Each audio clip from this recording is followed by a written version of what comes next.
Russian Federation. We don't yet have all information from the territory that is currently occupied, but from what is known,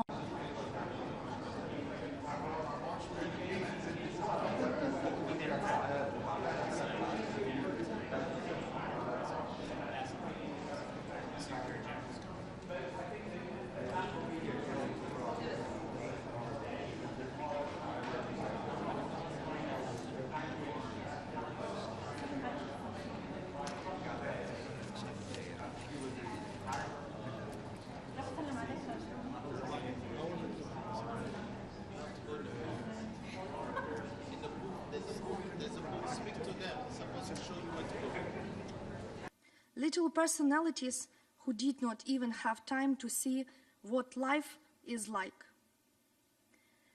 Like one of the youngest casualties on the war, 2-day-old Sergei. 2-day-old. The boy did not live long enough to be given a birth certificate.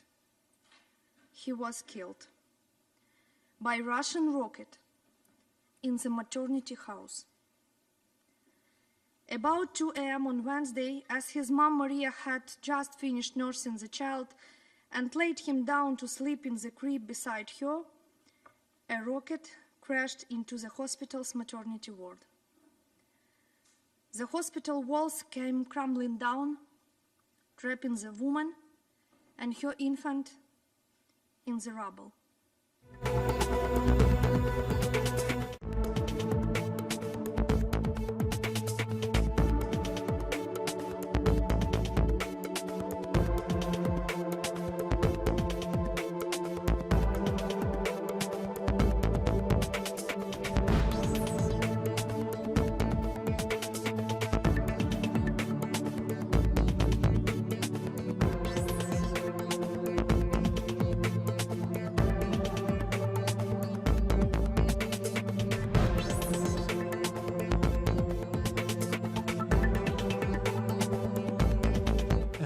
/L8 and ES/ES11/L9.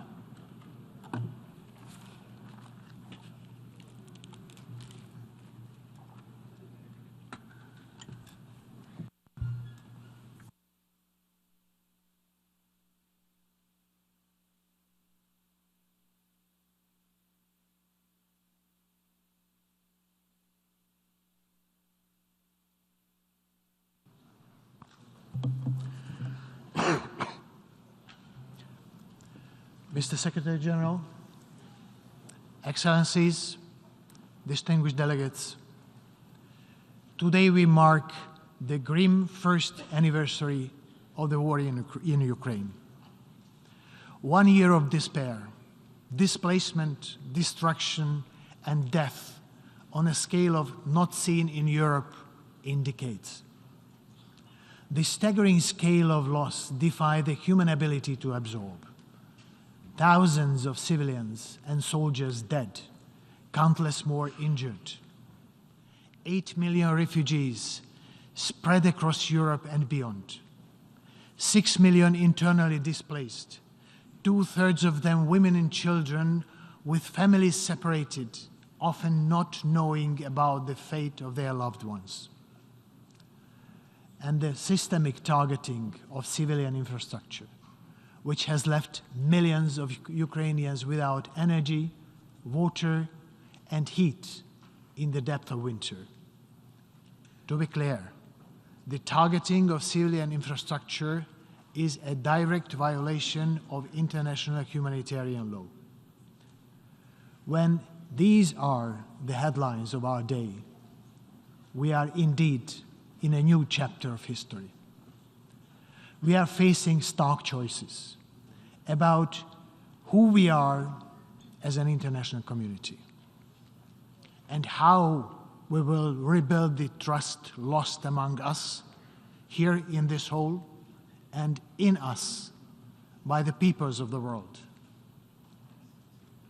The choices will either set us on a path of solidarity and collective resolve to uphold the tenets of the UN Charter or a path of aggression, war, normalized violations of international law, and collapsed global action.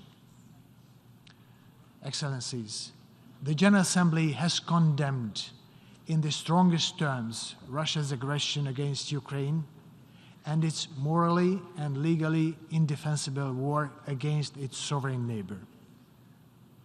For a full year, the General Assembly, the Secretary General, and the international community have been consistent and vocal in our calls to end this war and to adhere to the UN Charter and international law. But it bears repeating today. Aggression is illegal. Invading a neighbor is illegal. Annexing another country's territory is illegal. Over the past year, every member state represented in this hall has been affected by these events. It has sparked an energy crisis across a continent and caused pernicious inflation far beyond. It has unleashed a global food security crisis in those least able to survive one, from the drought-affected Horn of Africa to war-torn Yemen to refugee camps of Syria. I commend the Black Sea Grain Initiative and efforts by the Secretary General, Turkey, Ukraine, and the Russian Federation to ensure the clearance of food exports for global markets. I call on the parties to support its renewal in March and to expedite inspections. The continued and timely implementation of the Grain Initiative is critical to saving lives and stabilizing global prices. It offers a strong example of crisis management in action. Against this backdrop, the threat of nuclear warfare still looms large, as do the dangers of a nuclear accident. Это немыслимая угроза с потенциально катастрофическими глобальными последствиями. В ядерной войне не может быть победителя, и она никогда не должна быть развязана. Я выражаю свою решительную поддержку важной работе МАГАТЭ по обеспечению ядерной безопасности в Украине. Я подчеркиваю срочную необходимость подтверждения приверженности к глобальному разоружению и режиму нераспространения. Excellencies, no one can be complacent. To all those suffering the consequences of this war, you are not forgotten. We see you. We hear you. Across the UN system, we are working tirelessly to find solutions to your plight and to accompany you on the road to reconstruction. I commend member states that have already begun to provide assistance, and call for further support to rebuild the country. In the General Assembly, there has been firm support for a political solution. 3 resolutions adopted during the 11th Emergency Special Session have referenced political dialogue, negotiations, mediations, or other peaceful means. A solution based on the UN Charter and international law, and one that respects Ukraine's sovereignty and territorial integrity within its internationally recognized borders. Excellencies, this war will come to an end, and the time of reconstruction, reconciliation, and transformation will come. We know it will not be easy. We know the scars are deep. Culture, family bonds, sports, arts, and the acknowledgement of the shared destiny of humanity will certainly help nations currently facing each other in the trenches. Please allow me to now address the leaders and people of the Russian Federation. Russia was and remains a major member of the community of nations. Other members are waiting for Russia to come back to the pathway of bringing in and sustaining peace so as to bring in its own contribution to general stability and well-being. Your Excellencies, let this one-year date and the suffering of the millions of people in front of our eyes over the past year serve us all a reminder here in this room that military solutions will not put an end to the war. Far too many lives have been lost. Far too many livelihoods and families and local communities. Russia can end this aggression. Russia can end the war with it began. Russia must put an end to this hellish spilling of blood. I call on the parties and the international community to recommit to the values, principles and purposes of the UN Charter. Upholding and preserving our Constitution for we the peoples must be common interest to all member states. There is no alternative. I thank you.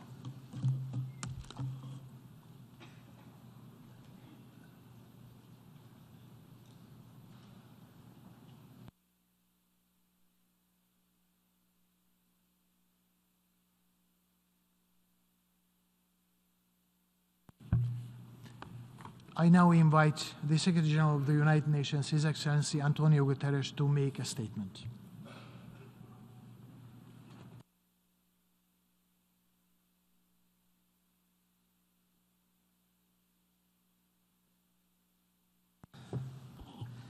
Mr. President of the General Assembly, Excellencies, ladies and gentlemen, the one-year mark of Russia's invasion of Ukraine stands as a grim milestone for the people of Ukraine and for the international community.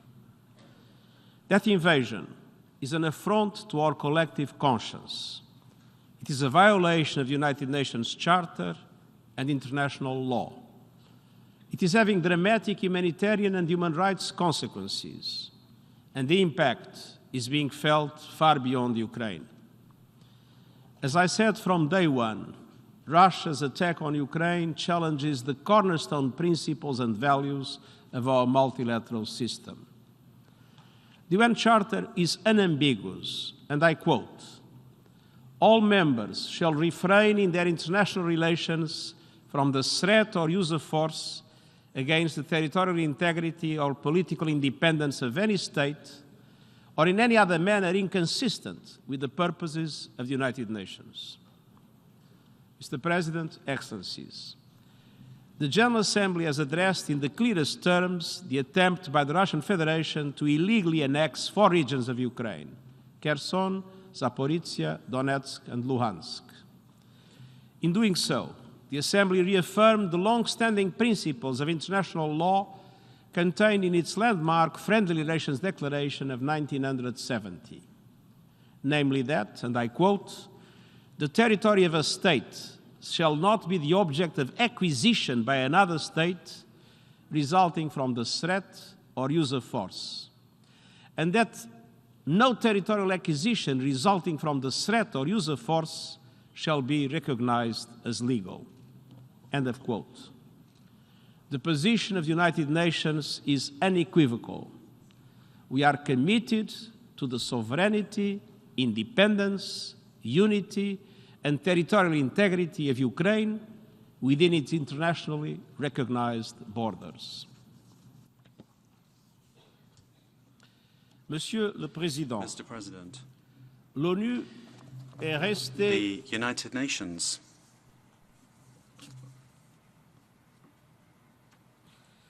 sur le terrain, has stayed on the travaillant ground, avec les partenaires working with humanitaires. humanitarian partners. 4 Ukrainiens Fully sur 10 ont 40% besoin of d'une aide Ukrainians humanitaire. are in need of humanitarian Des assistance. infrastructures vitales Vital ont été prises infrastructure par has been cible pour targeted. cible. Des systèmes d'eau, d'énergie Water, et de energy chauffage and heating ont systems été have been détruits en destroyed plein hiver. in the dead of winter. Les organismes des Nations Unies UN coopèrent agencies également avec have les also pays been d'accueil cooperating with host qui ont reçu countries plus de 8 that millions received more than d'Ukrainiens, 8 million ce qui constitue la Ukrainians, pire crise the de largest réfugiés refugee depuis la Seconde crisis Guerre since mondiale. the Second World War. La semaine dernière, Last year, les Nations Unies ont lancé the un UN appel d'aide launched humanitaire a à hauteur de $5.6 5,6 milliards de dollars billion pour la humanitarian population appeal ukrainienne. for the people of Je Ukraine. vous exhorte à apporter un I soutien urge your sans full faille. support. Depuis le début de la guerre, I je me suis have rendu en visited Ukraine à 2 Ukraine twice reprises since the start of the et war, j'y ai entendu where des I heard témoignages de testimonies graves of violations du droit severe international violations humanitaire of et des international droits humains. humanitarian and human rights laws. Dans ce conflit comme In ailleurs, this conflict, as l'Organisation elsewhere, des Nations the Unies est United déterminée à Nations is veiller au respect committed de la to justice ensuring et du justice principe and de the principle of responsabilité. accountability. Mr. President, even amidst the brutality of war, we have worked in concerted and creative ways to forge solutions. In Mariupol, the United Nations helped evacuate civilians trapped in the Azovstal steel plant. The Black Sea Grain Initiative has shown the possibility of Ukraine and Russia to advance global food security with the support of the government of Turkey and the United Nations. Despite ongoing challenges, the initiative to ship grain and other foodstuffs from Ukraine is making a difference. We are working hard to remove all remaining obstacles to the implementation of the Memorandum of Understanding between the Secretariat of the United Nations and the Russian Federation to facilitate exports of Russian food and fertilizers to global markets. This is also an important contribution to address global food insecurity, and we will continue to support these initiatives for the benefit of millions of people across the world, especially in the global south.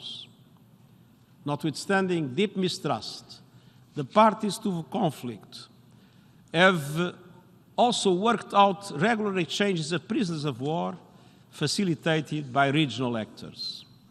These efforts can and must continue and expand as much as possible. Mr. President, over the past year, not only have we seen suffering and devastating grow, it is also becoming more evident just how much worse it could all still become. The possible consequences of a spiraling conflict are a clear and present danger.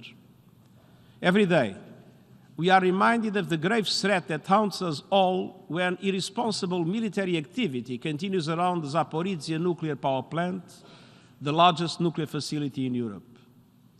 I commend the International Atomic Energy Agency for engaging the sides to ensure the area remains safe. The security and safety of all Ukrainian nuclear power plants must be guaranteed.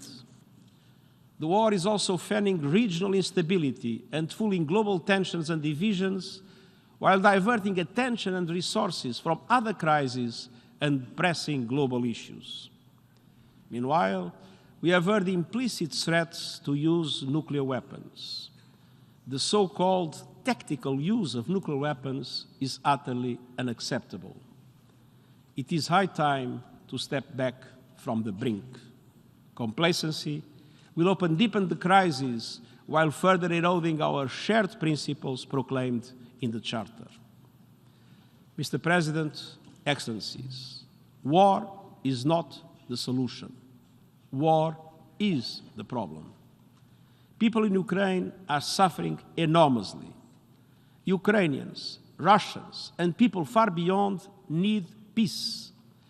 And while prospects may look bleak today, we must all work knowing that genuine, lasting peace must be based on the UN Charter and international law.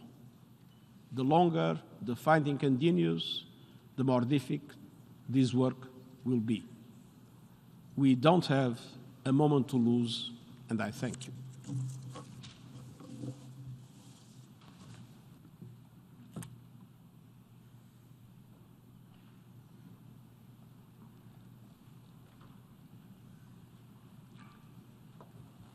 I thank the Secretary General. I now give the floor to His Excellency Dmytro Kuleba, Minister of Foreign Affairs of Ukraine, to introduce draft resolution A/ES11/L7.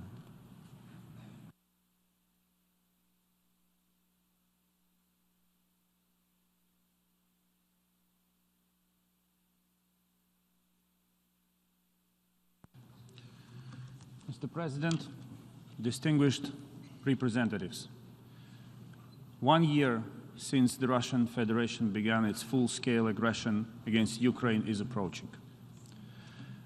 I stood here at this esteemed place exactly 1 year ago. It was February 23rd, 24 hours before the aggression began. A massive Russian force hung over Ukraine, preparing to deal a devastating blow to my country and wipe it off the face of the world map. The first strikes hit the country early in the morning.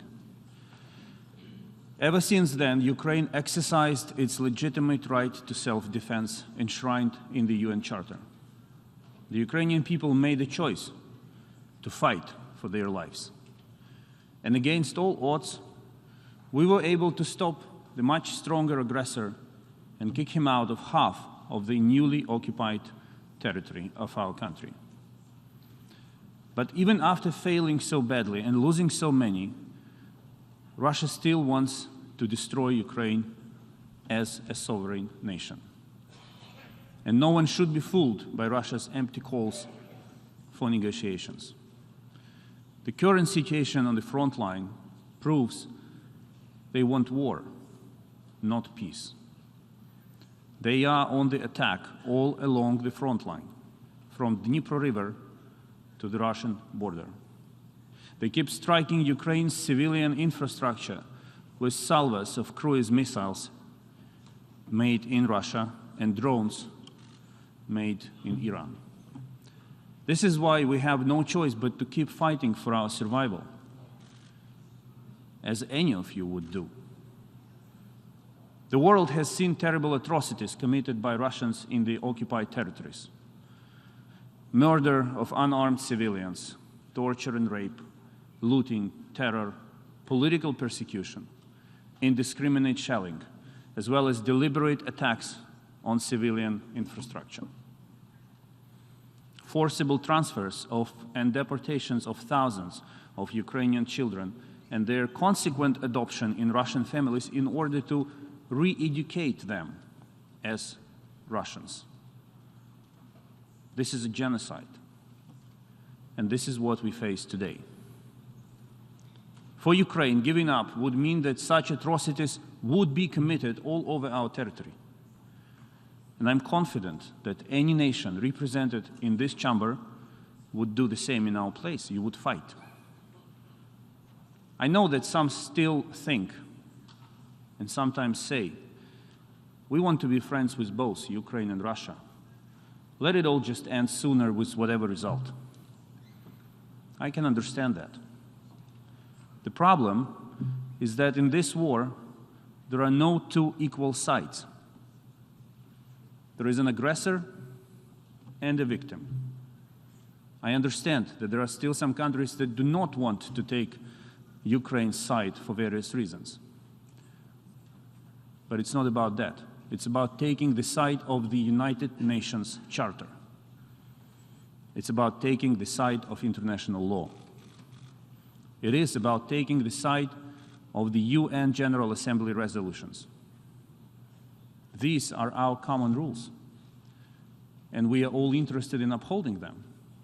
with the exception of the Russian Federation, which thinks that rules do not apply to it and exist only to be violated.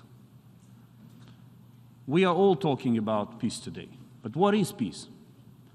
The freedom of the occupier to rule over the land he has ravaged?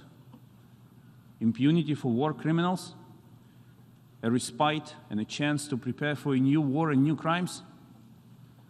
We will only worsen the problem if we replace one ugly reality with another and call it peace. True peace came in 1945, not because the forces of good stopped fighting, but because evil was defeated. Peace means justice. 3 months ago, President Volodymyr Zelensky outlined our vision for ensuring comprehensive, just, and long-term peace in Ukraine, as well as global security, the peace formula. This plan is based on 10 points. 1, radiation and nuclear safety. 2, food security. 3, energy security. 4, release of prisoners and deported persons. 5, implementation of the UN Charter to restore territorial sovereignty of Ukraine within its internationally recognized borders. 6, withdrawal of Russian troops and cessation of hostilities. 7, restoration of justice, including with the creation of a special tribunal. 8, prevention of ecocide. 9, prevention of escalation of war and repetition of aggression. And 10, confirmation of the end of the war. This vision is realistic and true to the facts. It covers all areas where peace needs to be restored.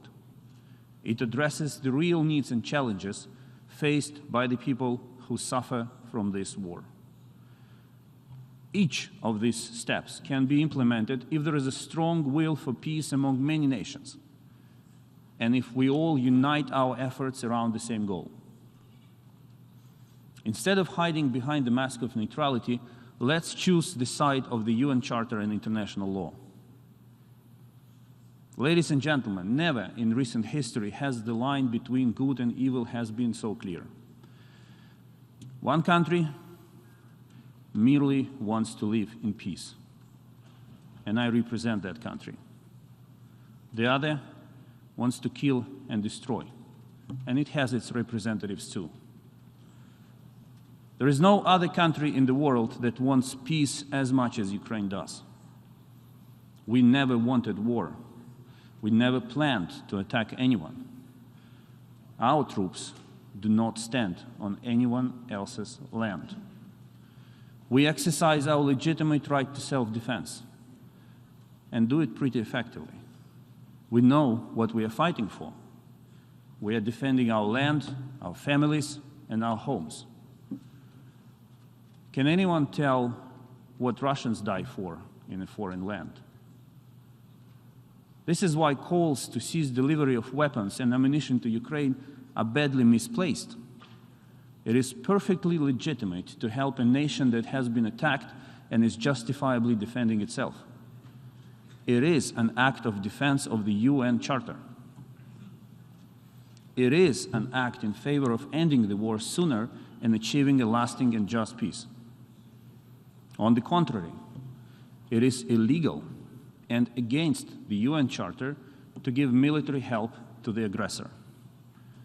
It is an act of war escalation and prolongation of atrocities, destruction, and sufferings. The principle of territorial integrity cannot be compromised. Is there anyone in this room who is ready to give away 1 square meter of its territory to a bloodthirsty neighbor? We all know the answer. There is none. And Ukraine is one of you. The world will drown in chaos if we allow changing borders by force under the disguise of political expediency or sympathy towards aggressor.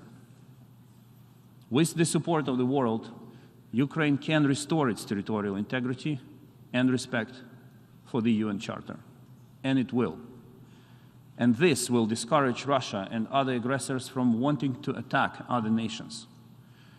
To achieve this noble goal, we need to send a strong and clear message that the UN Charter, including the principles of sovereign equality and territorial integrity of states, should serve as the basis for the process of peaceful resolution.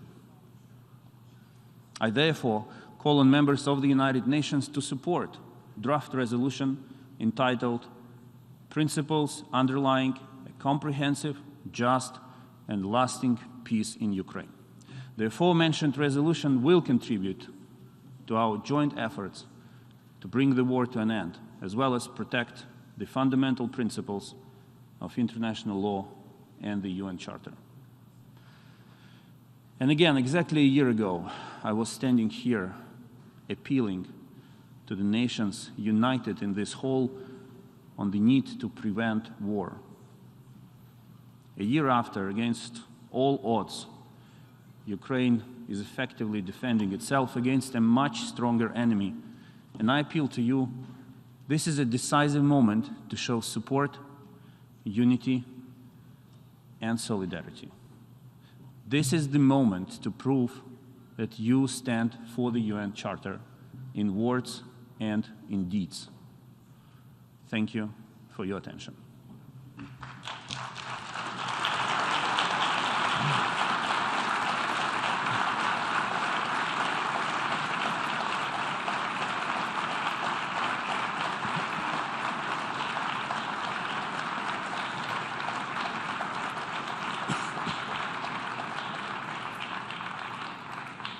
I thank the Minister of Foreign Affairs of Ukraine.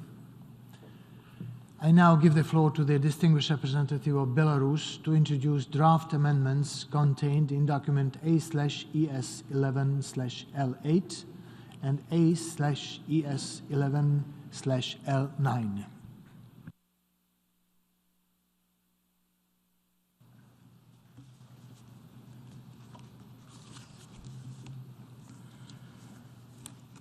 Уважаемый господин генеральный секретарь, Secretary уважаемый General, господин председатель, ваше превосходительство, President, дамы и господа, Excellencies, ladies and уважаемые коллеги. gentlemen, distinguished colleagues.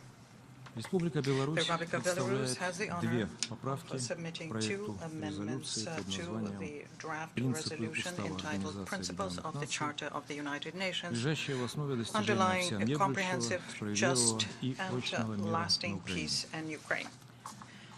Цель наших The поправок, purpose of these вы все имели amendments, возможность с этими поправками you ознакомиться all have the своевременно. opportunity to familiarize yourselves with the Цель этих amendments. поправок The objective of the исправление amendments is to неточностей rectify в тексте the проекта inaccuracies in резолюции. the text of the draft Об истинных причинах resolution конфликта мы on говорили the topic неоднократно, of об the истинных real причинах reasons for конфликта. the Здесь conflict, почему-то and we have никто об этом не mentioned that упоминает. many times. For some reason, it's Истоках not mentioned конфликта here at и о all. самом The конфликте, genesis of the conflict а and the также conflict itself, включение в текст and also важных to include into the формулировок, text которые important позволят language, обеспечить соответствие which would содержания ensure that the резолюции, content ее of the названию resolution is aligned with и its позволит title послать and мощный would сигнал send a о powerful реальной signal about заинтересованности the международного сообщества в international скорейшем communities мирном genuinely being завершении interested конфликта на in Украине. ending the conflict Наша in первая Ukraine поправка as soon as имеет possible. целью вывести The first резолюцию из amendment's goal серой is to зоны take the resolution полуправды, out of the gray area когда of в погоне за half-truths,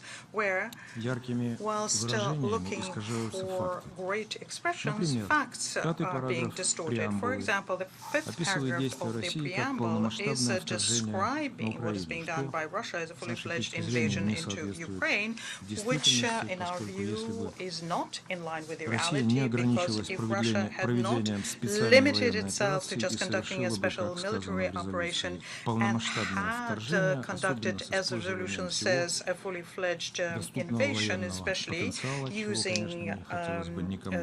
its full military Мне не potential, кажется, which no one would что wish for. If любая this were the страна могла бы case, I don't think существовать в there течение would be any country нескольких часов или, that может быть, would минут. be able to exist after that, after Это several hours никогда or не even заявлялось minutes after руководством that. России в This is качестве not something something that was ever stated by the leadership of Russia as a goal of the special military operation.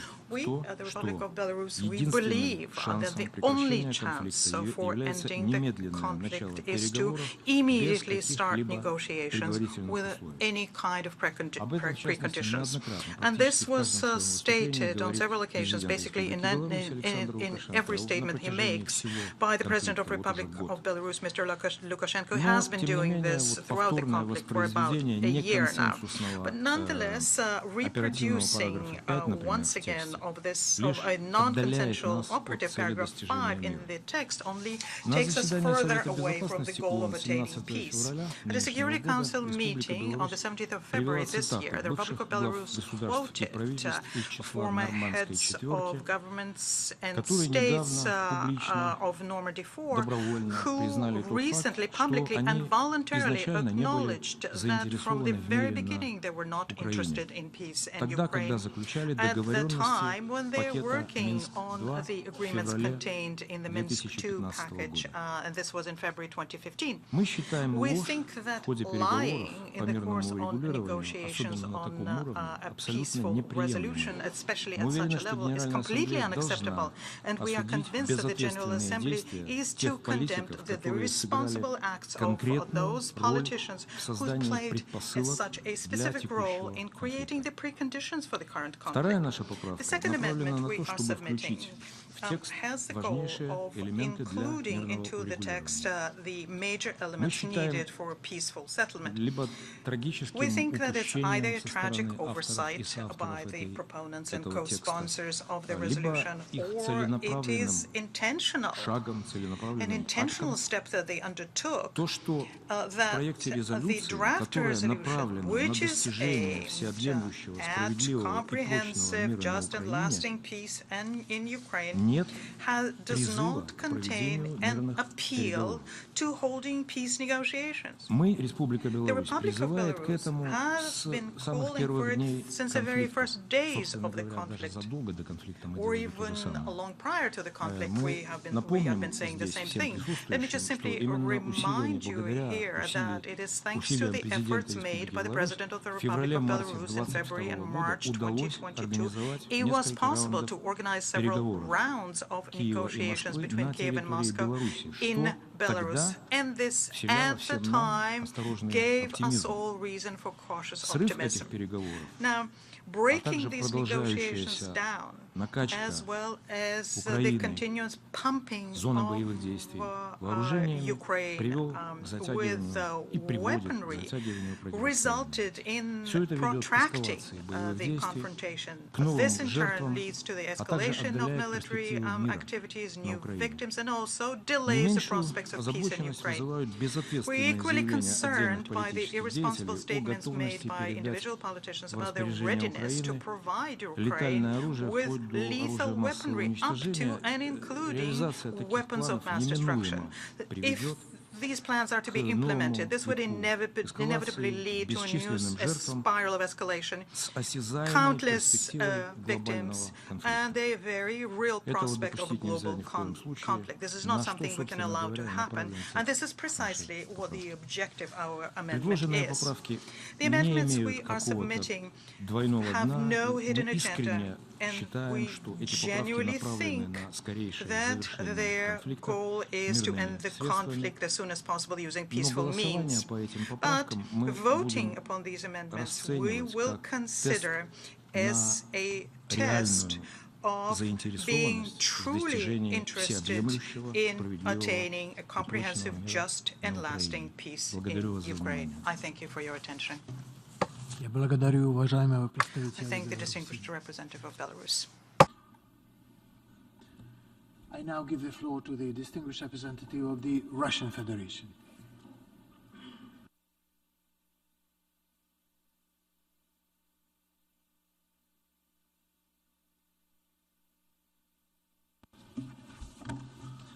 Mr. President,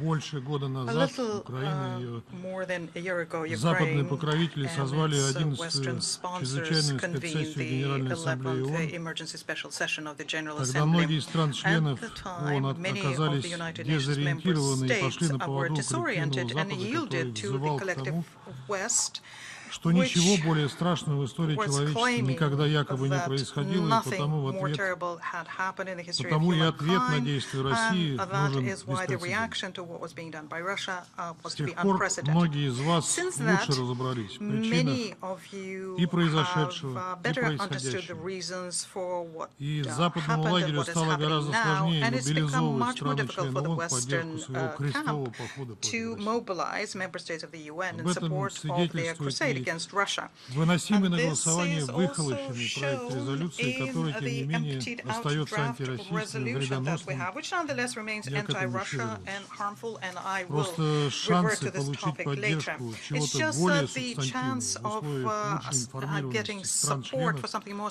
гораздо substantive, given меньше, that member states are а much нашим better оппонентам informed now, сейчас прежде are всего far, нужны far цифры и fewer. голоса. And our opponents, what they need first and Так, foremost позволю себе now, are подытожить, numbers and voices. что же невовлеченные So в конфликт let страны-члены за этот me год узнали sum нового о up задумках and западных talk about государств what is it и that насколько за member это states have время found изменился out наш мир. about Western thinking and how our Прежде всего, world has стало changed over очевидно, time. что Well, first главный of all, it became элемент obvious that the антироссийской main пропагандистской element of кампании наших anti-Russia бывших propaganda западных campaign партнеров conducted by our former Western состоит в том, чтобы partners обвинить Россию в consists of неспровоцированной агрессии против accusing своего Russia of соседа, unprovoked aggression продиктованной against некими its neighbor, имперскими амбициями, which is a result стремлениями of захватить imperial чужую ambitions территорию and и desire to take уничтожить hold of Украину foreign как таковую. territory and destroy Ukraine as Поверить в эти such. абсурдные утверждения можно лишь только Believing если these забыть absurdities про is only 8 possible if you предшествовавших forget about началу the нашей 8 years специальной which военной операции лет. preceded our Именно special столько military преступный operations. националистический режим, And который this пришел is к how власти long the в criminal Киеве в nationalist результате regime, поддержанного which Западом arrived in Kiev антиконституционного as a переворота, result of an institutional вел coup кровавую supported войну by the против West, жителей that's how Донбасса. long they Их kept единственная waging вина была в bloody том, что они war хотели against the оставаться people in русскими Donbass. And their и own видели русскими своих crime детей, was чтили that they память wanted to предков remain Russian, they и wanted to see презирали their children as героизированных Russian, новой they властью wanted to нацистских honor приспешников. the memory of their ancestors and did not Начинать want отсчет to истории с glorify 24 Nazis and февраля their acolytes. 2022 года, Starting игнорируя history все, on the что происходило 24th до of этого. Это 2022 and намеренная ignoring everything that came коллективного before is Запада an ввести в intentional attempt by the заблуждение и collective скрыть West to настоящие confuse причины people конфликта, and которые hide the real являются reasons for the conflict, ключевыми для whereas they понимания are перспектив key его for мирного understanding the разрешения. prospects for its peaceful settlement. Благодаря известным Thanks откровениям ряда to отставных very well-known западных лидеров, confessions of a number сегодня of retired не Western остается leaders, сомнений в no том, one has что any под doubt прикрытием today одобренных Советом that Безопасности ООН Минских the соглашений West used the Запад cover of the Minsk целенаправленно agreement готовил Украину к войне approved by против the нашей Security страны. Council, whereas in actual fact that При had the goal of preparing попустительстве Ukraine и for war against соучастии our country. американцев и With европейцев the condoning в and Киеве participation of формировался и Americans and последовательно Europeans вооружался in Kiev, по-настоящему what you had авторитарный, is деспотический the режим, formation and the который armament of a truly планомерно уничтожал authoritarian все despotic оппозиционное regime, и which все, что kept хоть как-то можно было увязать с Россией. destroying all of its opposition or anything that could be in any way connected to русский Russia. язык In a является родным country для большей части where населения, Russian которая is a много native веков tongue for находилась в most people, культурном and which единстве с for нашей. many centuries was culturally Такая политика united with означала, our по country. сути, подрыв Pursuing a основ, policy like this связывающих meant общество, и destroying the насаждение foundations of искусственной society парадигмы Украины and как installing антироссии. an artificial paradigm of Ukraine Все as эти годы anti-Russia. киевский Throughout режим all of these продолжал years, the Kiev бесчеловечные regime обстрелы continued its мирных городов inhuman Донецкой и shelling of Луганской the народных peaceful республик. towns in Donetsk Гибли and Luhansk мирные People's Republic, жители, where в том people, числе дети. peaceful civilians, were dying, Мы including children, регулярно and we информировали regularly об этом informed the Совет Security Council Безопасности. and General Assembly Генеральную about that. ассамблею проводили на площадке We ООН заседания и conducted встречи, meetings, в котором привлекали sessions самих within the Донбасса. UN in which people from Давали им Donbass высказаться и themselves рассказать о своей participated, проблеме. and they had the opportunity there to describe Те, their кто за tragedy. этими And those встречами who followed следил, those хорошо meetings понимают, understand very что well у нас не that было we другого had выхода, кроме как no защитить other option, население no option Донбасса rather than defending the people of Donbass and ensuring the safety and security of our country using military means. In other words, we started this special military operation so as to stop the 8-year-long war by Kiev against the people in Donetsk and Lugansk. We had warned that it's unacceptable to have the military presence of collective West in the territory of neighborly Ukraine.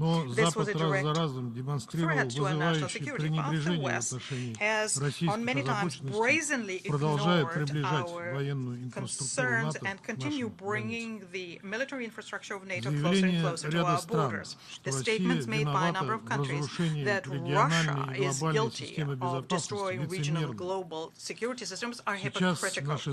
Our Western colleagues now prefer not to recall that, but at the end of 2021, Russia put forth a whole number of specific initiatives on de-escalation and strengthening confidence in Euro-Atlantic area. We proposed that the U.S. and NATO sign security guarantees treaties. We therefore were thus giving diplomacy a chance. But this chance was arrogantly spurned by the United States and their allies. They outright refused to even discuss our initiatives, which, if they had been realized, would have enabled us to avoid what we're witnessing today. And we understand now why that was the case. When we suggested that we reach an agreement on security guarantees, the West at the time was already going full steam ahead to turn Ukraine into a fully fledged military platform immediately next to our borders. Now, remembering that, do we have any reason to trust the statements being made by Western representatives today when they say that they want peace? I think that today, 1 year after the active stage of the Ukrainian crisis began, very few doubt that it's not Ukraine that is fighting Russia, because Ukraine basically spent all of its military potential in the first weeks of the special military operation, but rather it is a collective West in the person of the United States and its NATO and European Union allies. Not only do they provide Kiev with weapons and ammunition, they also provide the armed forces of Ukraine with intelligence information and coordinate their missile strikes. At the same time, West, they used to tell us tall tales about partnership and cooperation, has now fully shown its true colors. All decorum is set aside, and the goal is now to arm Ukraine and thus inflict strategic defeat on my country, to dismember and destroy it. Such schemes are being openly discussed in a number of Eastern European capitals, in the European Parliament, and the slogans to this effect are being promoted in European and by European and American politicians. For this goal, the West is closing its eyes to the resurging neo-Nazism in Ukraine and to the glorification of Nazi criminals. It's becoming very clear that the Ukrainian crisis has only become a catalyst for the visceral Russophobia to come to the surface. It has now contaminated the American and European elites. They're competing against each other in the number of sanctions that impose on my country, whereas these sanctions in actual fact are hitting the developing world hardest. In this desire of theirs to defeat Russia in any way possible, they can sacrifice not just Ukraine, they're ready to plunge the world entire into the abyss of war. What is at stake, after all, is keeping the United States and its allies' hegemony. They don't want to have anyone come to the level of governing the planet. They think it's their turf.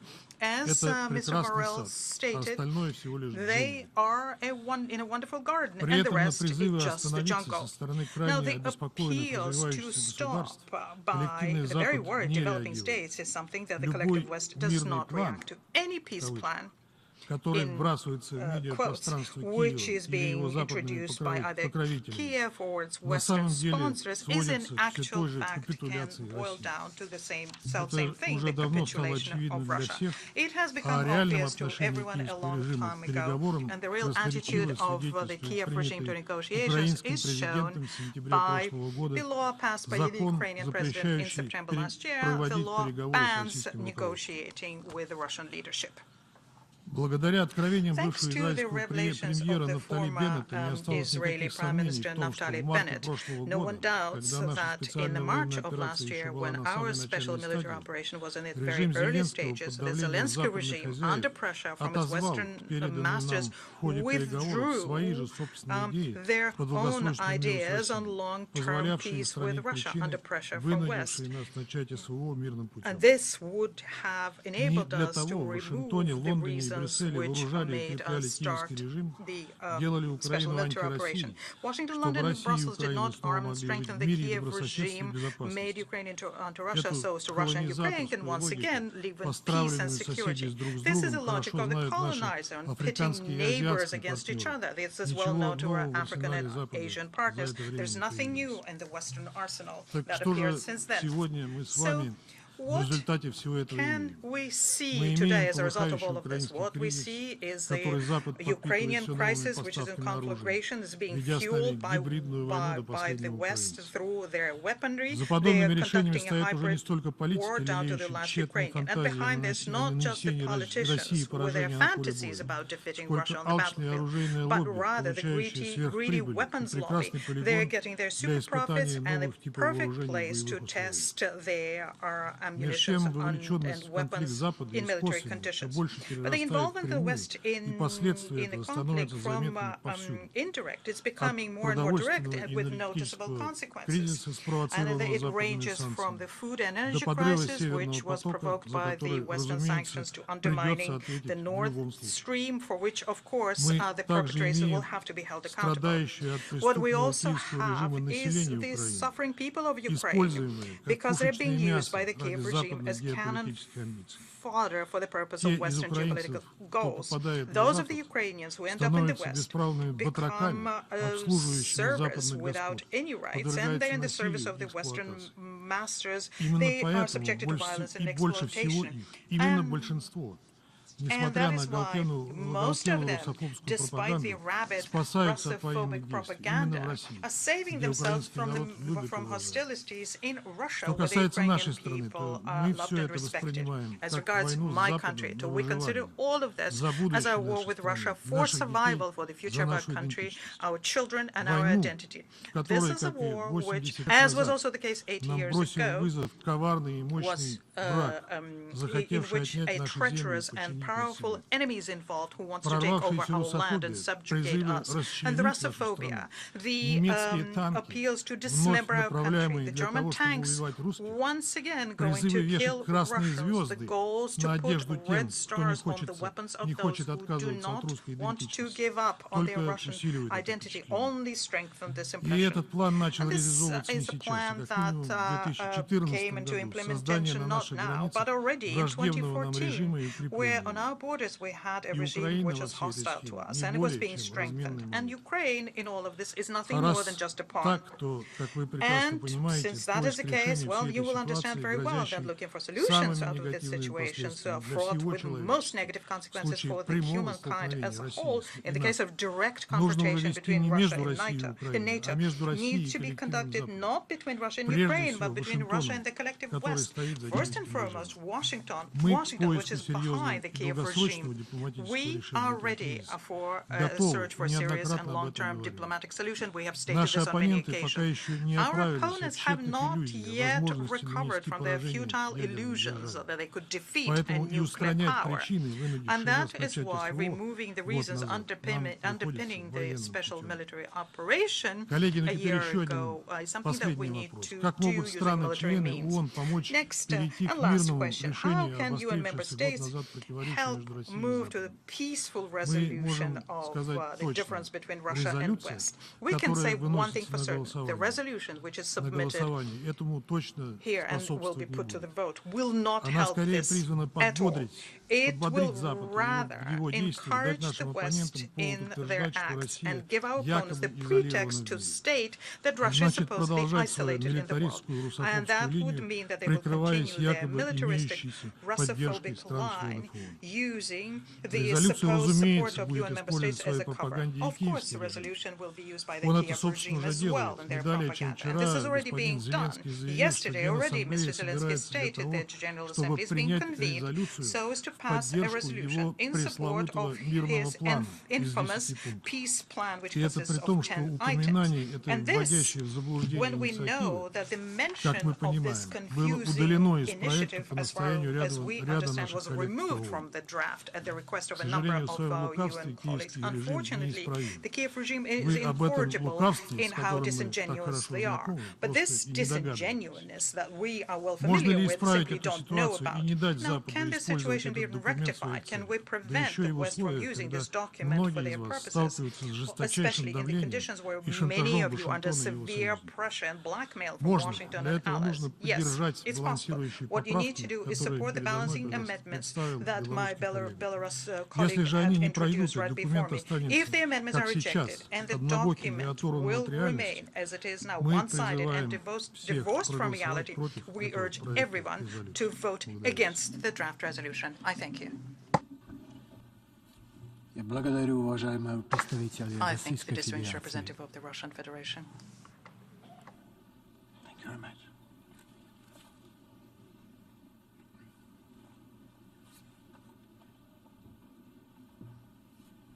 I now give the floor to His Excellency Josep Borrell Fonteles, High Representative for European Affairs and Security Policy, Vice President of the European Commission.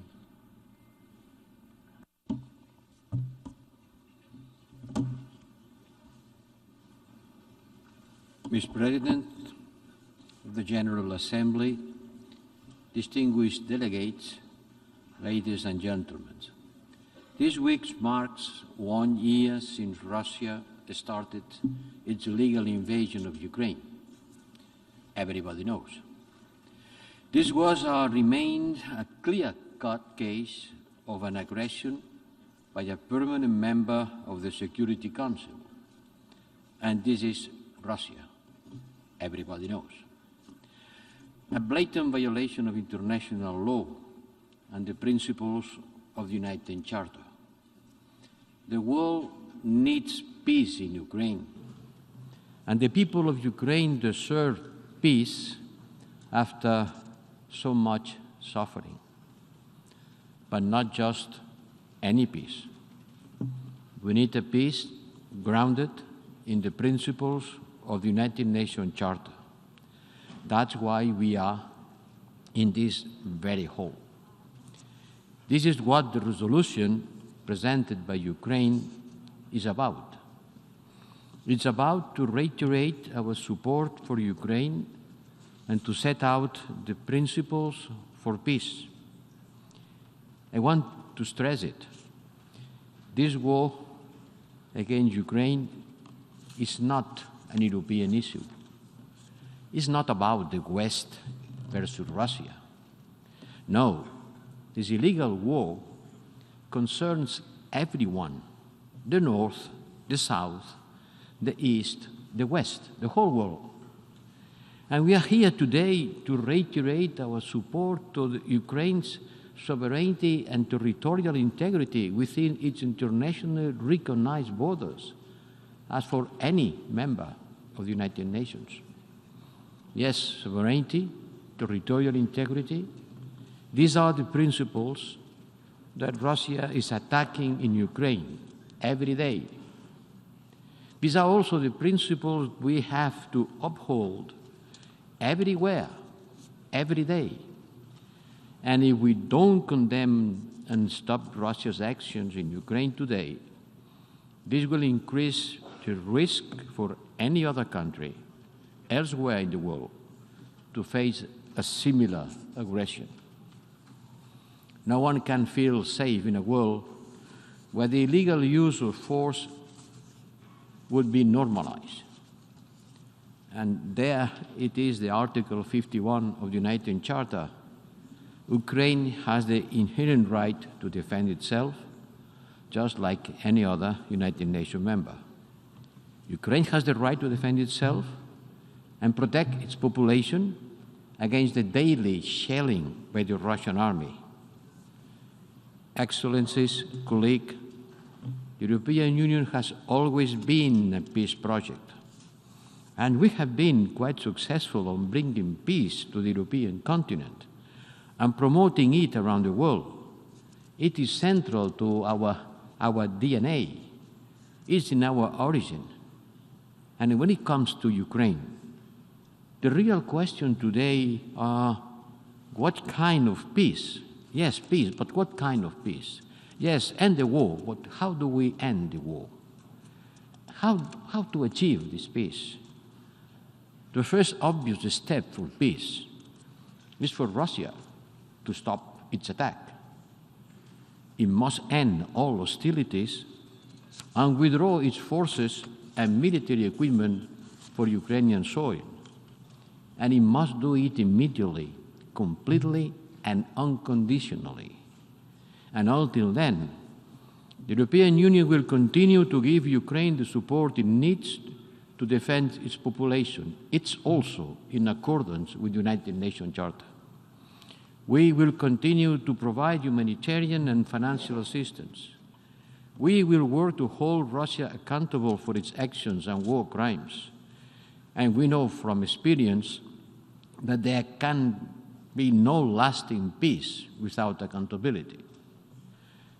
At the same time, we will continue to support Ukraine's wish for a just peace in line with the United Nations Charter through two tracks, supporting Ukraine and looking for peace. They go hand in hand. They are not either or. They are not incompatible. By the contrary, they go hand in hand. They are complementary. You all know about President Zelensky's peace formula. The European Union supported, and we will work to mobilize the broadest possible international support for it. Indeed, all of us have a responsibility to work for a just and lasting peace, as this resolution tabled by Ukraine sets out. And the United Nations Secretary General has offered his good offices to bring an end to this war, and we support him. Others have also contributed to the diplomatic efforts. The purpose of this resolution is to support and encourage the efforts to look for peace. We, European Union, we have been working in close cooperation with Ukrainian partners throughout the whole preparatory process in a transparent and inclusive manner. We have been as inclusive, as transparent as possible. Amendments and comments made in good faith were duly considered and taken on board to the extent possible. And we thank delegations that engage with us. This, for sure, has strengthened the text. But by putting forward additional amendments right now, Belarus tries to create confusion on the process. When the text before the membership is a simple call for peace in line with the United Nations Charter, these amendments are not made in good faith.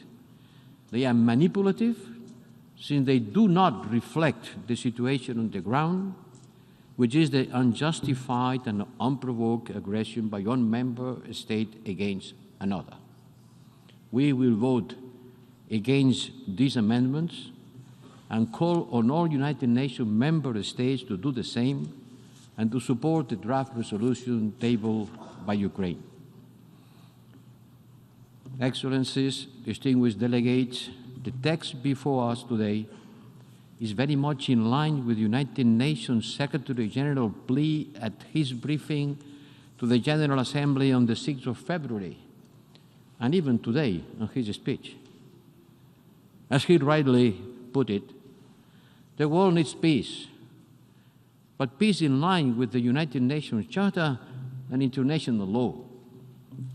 And for all reasons, simple reasons, evident reasons, I'd ask you to join us in co-sponsoring this United Nations General Assembly resolution and vote in favor.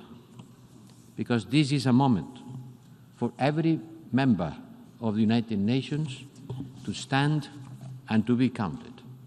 Thank you. I thank the Vice President of the European Commission.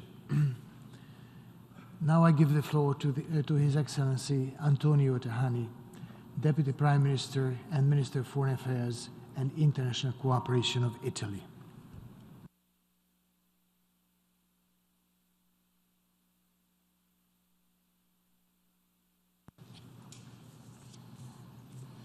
Monsieur le Président, Mr. President, Excellences, Excellencies, il y a une année, a year ago, l'armée russe the a Russian envahi army l'Ukraine. invaded Ukraine, Une invasion qui a provoqué an des invasion dizaines de milliers de that morts, led to tens of thousands of deaths, qui a provoqué la destruction des that led to the infrastructures, destruction of infrastructure, a provoqué led to des désastres incroyables unbelievable disasters à cause d'une invasion illégale due to an en illegal violation invasion, des règles du droit violating international. the rules of international law. Nous sommes à côté des Ukrainiennes We qui are souffrent standing dans ces moments. alongside the Ukrainians who are suffering at Italy's the moment. position has always been very clear. The ongoing aggression is a violation of the United Nations Charter against international security and stability. No country can be safe if the violation of our common principles and rules remains unaccounted for. On this anniversary, Ukraine still stands, and we stand in full solidarity with the country and its people. The daily attacks to their lives and to critical infrastructure with devastating humanitarian costs are unacceptable. They must stop. But we want to work in favor of peace. Señoras y señores, no hay paz. Ladies and Si no hay gentlemen, justicia. there is no peace Justicia without es justice. integridad, Justice is integrity, libertad freedom, e independencia de Ucrania. independence for Ukraine. No hay paz sin There is justicia. no peace without justice. The Italian government stands for agreements on specific issues, such as the establishment of a nuclear safe area around Zaporizhia and the renewal of the Black Sea Grain Initiative. Are necessary an urgent response on these threats and important steps toward building mutual trust and laying the foundations of a wider dialogue.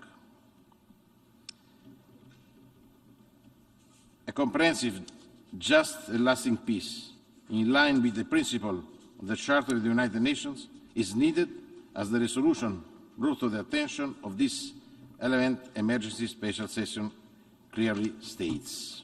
Now, more than ever, we need diplomacy, also to take into account the legitimate concerns and the expectation of the countries of the Global South which are bearing the consequences of this conflict. Italy is ready to do its part in this direction. Now is the time to redouble our collective support for diplomatic efforts to achieve this goal. Today, in this World Parliament, where all the states are represented as equal, we have the opportunity and the moral duty to demonstrate that we can work together to achieve this goal, adopting a resolution for peace with a wide majority. Today, we are called upon to defend the rules-based international order. The United Nations, and in this moment the General Assembly, are at the forefront for peace and security and human rights. For this reason, Italy is a proud co-sponsor of this draft resolution, and I call on the Member States to support a just peace by voting yes. L'Italie vous demande de soutenir cette résolution et de voter oui. Italy is Pedimos a asking you to todos support the de votar en favor de resolution esta and resolución. vote in favor of the resolution. I thank the Deputy Prime Minister of Italy. And now I give the floor to Her Excellency Linda Thomas Greenfield, Permanent Representative of the United States to the United Nations, and member of the Cabinet of the President of the United States. Thank you, Mr. President. Thank you to the Secretary General. Colleagues,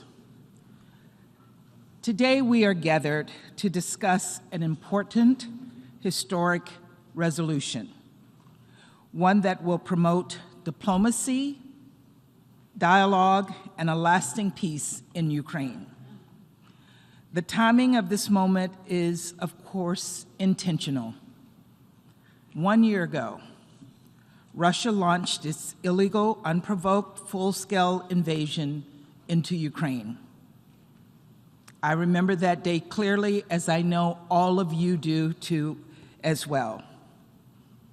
That evening, I walked into the United Nations Security Council for an emergency meeting, which the United States had called for because we believed that Russia's invasion of Ukraine was imminent.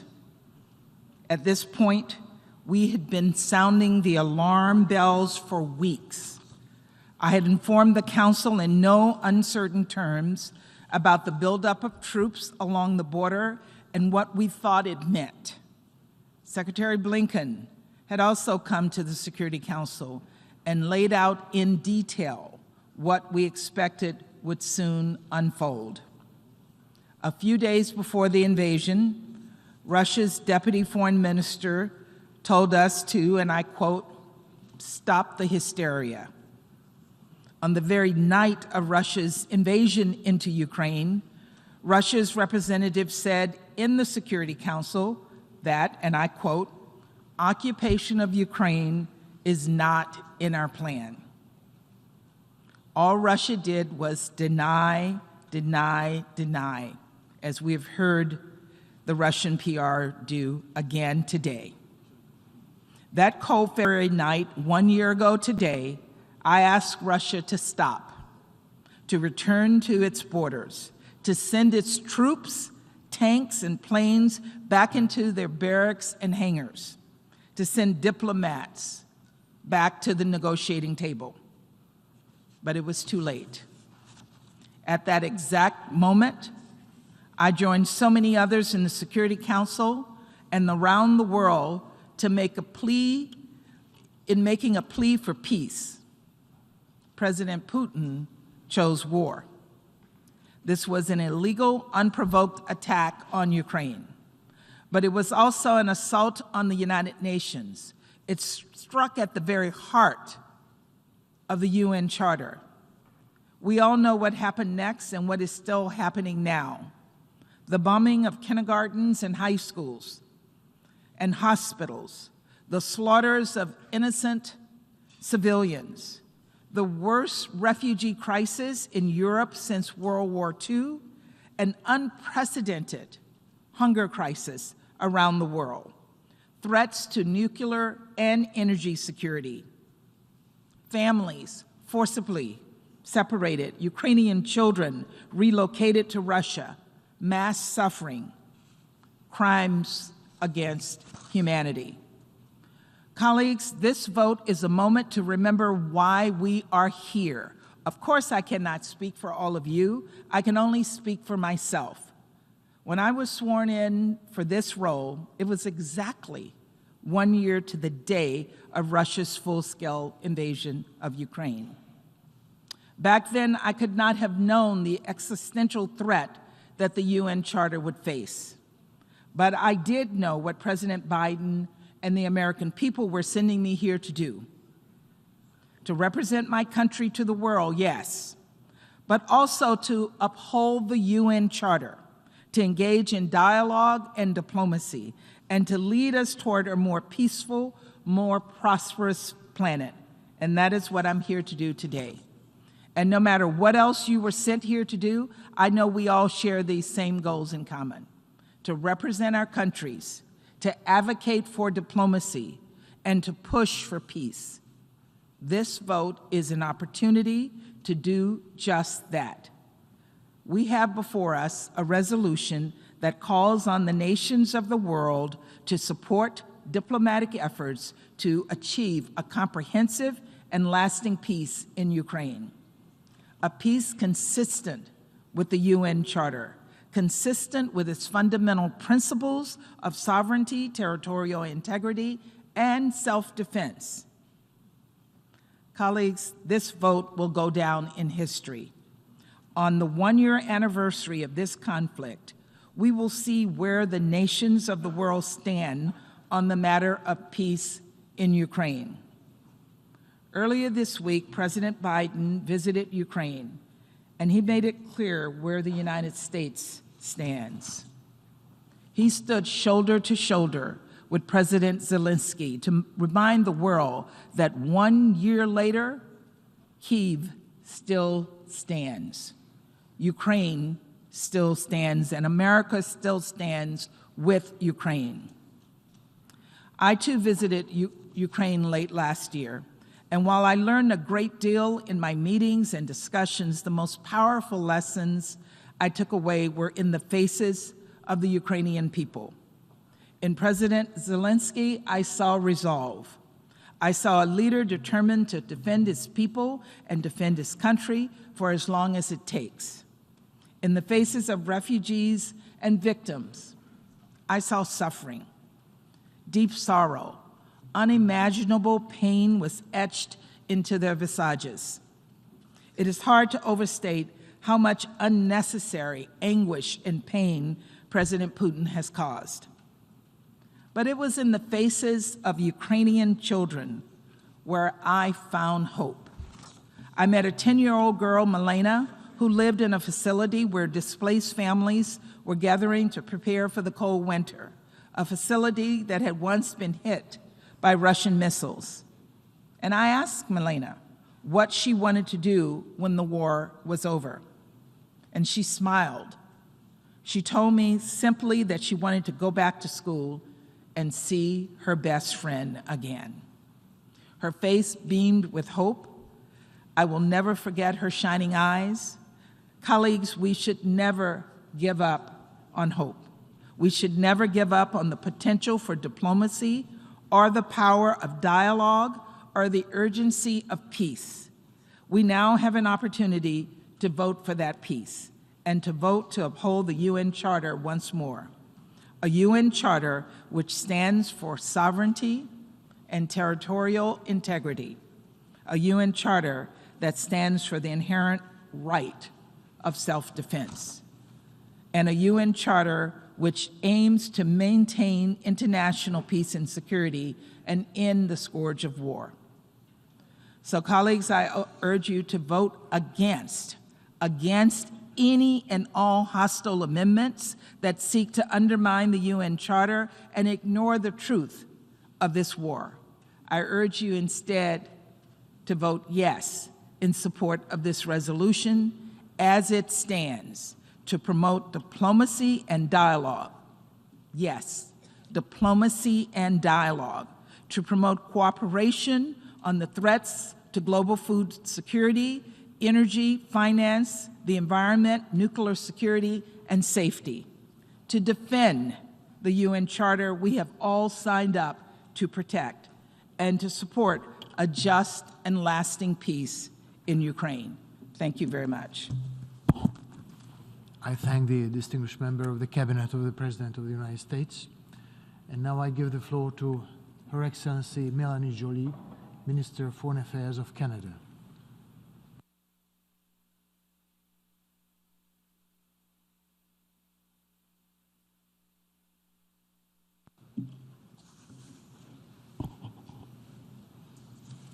Merci, Monsieur le Président. Il y a un an, un membre fondateur des Nations Unies et membre permanent du Conseil de sécurité, la Russie, a lancé une invasion militaire agressive par voie terrestre, maritime et aérienne contre son voisin, l'Ukraine. Cette guerre a des conséquences catastrophiques pour le peuple ukrainien et le monde entier. La guerre de la Russie contre l'Ukraine est injustifiable, elle est illégale, elle est cruelle et inhumaine, et il faut y mettre fin. We are called on today as equal members of the General Assembly to once again reaffirm our full support for the purposes and principles of the Charter of the United Nations, to ensure that these purposes and principles underlie a comprehensive, just, and lasting peace in Ukraine, and to affirm our support for international law and for accountability when the law is broken. We have before us today a resolution that does this. Its text has been drafted to reflect the views and concerns of members from all regions. For these reasons, Canada believes that this draft resolution deserves the support of each and every member of this Assembly. Mr. President, as we mark this grim occasion, the Russian Federation further invasion and illegal war of aggression against Ukraine rages on. Russia is continuing its missile attacks against Ukrainian cities, killing Ukrainian civilians, and destroying the country's critical infrastructure. Schools and hospitals have not been spared. Thousands of Ukrainian civilians have been killed. More have been injured. And more than 14 million Ukrainians have been forced to flee their homes. Last week, I was in Kyiv, and I heard firsthand some of the heartbreaking choices this war has forced on the people of Ukraine. These stories remind us of the true and brutal nature of Russia's war. This is not and has never been a so-called special military operation. President Putin is entirely responsible for this war, and his latest address proves that he remains unmoored from this reality. His address was nothing more than recycled absurdities, as repeated by the Russian ambassador today in this chamber, and his suspension of the START treaty is nothing short of reckless. This is total war, aimed at punishing and destroying the free, independent, and sovereign nation of Ukraine and its people. And President Putin will not succeed. Monsieur le Président, Mr. President, le Canada est Canada inébranlable is dans son unshakable soutien à in its l'Ukraine support to Ukraine. et nous sommes We déterminés à la are soutenir determined aussi to longtemps qu'il le support faudra, Ukraine for as long de la as necessary, résistance from jusqu'à la resistance reconstruction. until Nous avons fourni reconstruction. de l'aide financière importante, We have certes, de la provided formation sizable et du financial matériel assistance, militaire, ainsi que training, de l'aide military humanitaire. material, and humanitarian Au-delà du bilan assistance. humain effarant, Beyond les the pertes en Ukraine human sont suffering, the estimées à losses in 250 Ukraine are milliards de valued dollars. at $250 Le coût de la billion. reconstruction de The l'Ukraine cost of sera the le double, reconstruction voire in plus encore. Ukraine will be double, if not more. We know that for reconstruction to be inclusive and enduring, it must address both the physical and invisible impacts of Putin's war. And so we must tackle the psychological marks of the war on Ukraine's people with the same seriousness and urgency as the physical scars.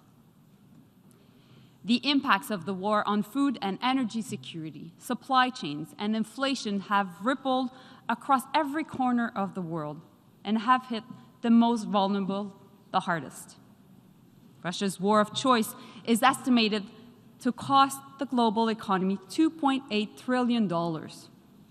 51 million more people were pushed into poverty during the first 3 months of the war alone because of the soaring food and energy prices triggered by Russia's invasion. These are lives and livelihood destroyed by President Putin's war of choice and its impacts. And we have heard the calls from many countries here in this chamber about the disastrous impacts of this war on their peoples and their economies. But peace has to be built on security and justice. And Russia needs to listen and respond to the demands of this Assembly to stop its war of aggression.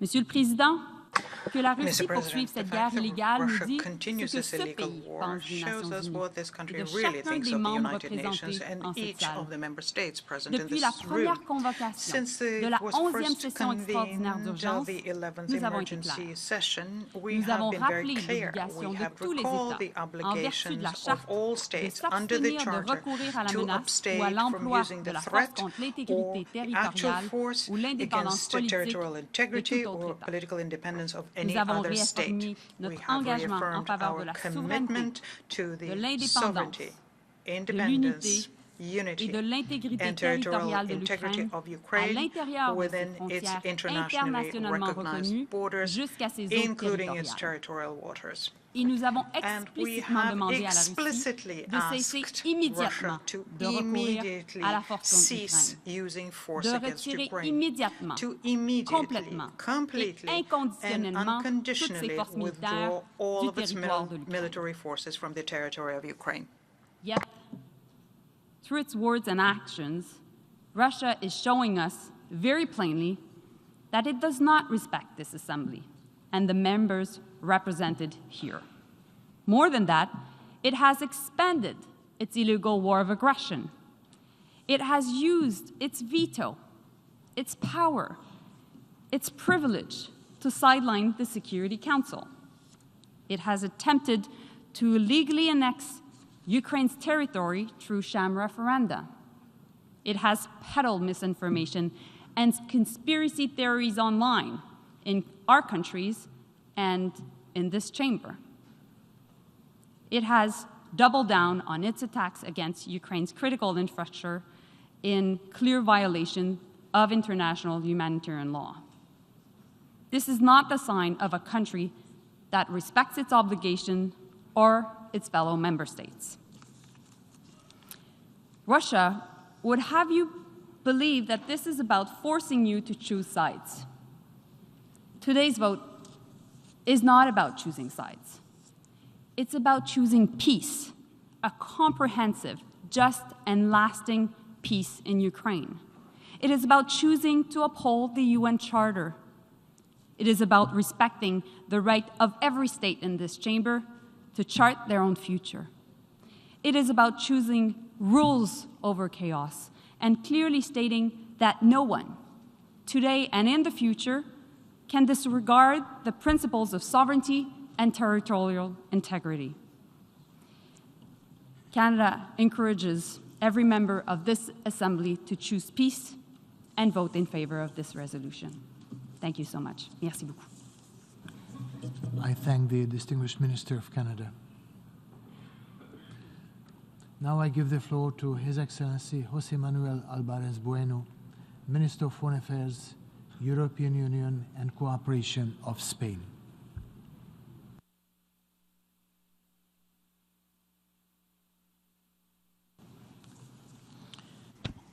Señor Presidente de la Asamblea General, Mr. President of the General estimados Assembly, delegados, esteemed se delegates, cumple un año desde el inicio it's de la a year now agresión since de the la beginning Federación of the Rusa aggression of the Russian contra Federation Ucrania. against Ukraine. Hoy nos hemos reunido Today aquí en we la Asamblea are General meeting de las here in Naciones the Unidas, General Assembly of el the United órgano Nations, que mejor the representa organ which a la best comunidad represents the internacional en su international conjunto, community as a whole, para condenar in order to de nuevo condemn once y por again, una amplísima mayoría, and estoy with seguro, a broad majority, I'm esta sure, agresión. this aggression. Es importante It is que esta important reunión that tenga this lugar meeting aquí, take place here, porque esta because organización this nació para organization was preservar born a las to generaciones preserve venideras future generations del flagelo de from la the guerra. scourge of war. Esta organización This se construyó sobre una organization carta was que built consagra on los a charter principios which básicos enshrines the basic de una sociedad principles of an internacional que international contiene society una that promesa de contains paz the y de promise of desarrollo peace para and todos development nuestros pueblos. for all of our peoples. Y eso queremos para And Ucrania, this is what we una want paz for Ukraine, justa a just dentro de los peace principios de la Carta de within the Naciones principles Unidas. of the UN Charter. La agresión rusa contra The Russian Ucrania aggression no against es solo Ukraine is not una just injusticia para an Ucrania y injustice para for Europa. Ukraine and for Es Europe. una amenaza It is a global global porque threat constituye un ataque because it is frontal a a dichos frontal principios. attack Al against these principio de igualdad principles, the soberana de principle of todos los sovereign Estados, equality amongst al states, principio de the abstención de la principle amenaza of o del restraining uso de from la the threat fuerza or the use of contra la force integridad